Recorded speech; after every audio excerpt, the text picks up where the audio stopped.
CUOL operates a web channel where lectures are streamed for anyone to watch at set times.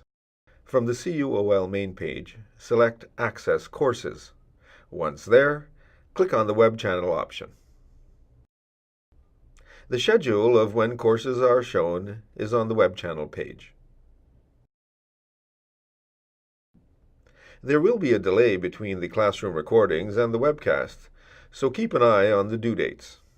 If you need to watch a lecture earlier than the webcast to meet a deadline, you have the option of watching the live stream, using the viewing room in the CUOL Student Center in D299 Loeb, or renting a lecture to keep up to date.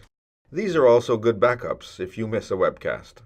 During the end of term and exams, we frequently add extra showings to allow you to review earlier lectures. Keep an eye out for an updated schedule.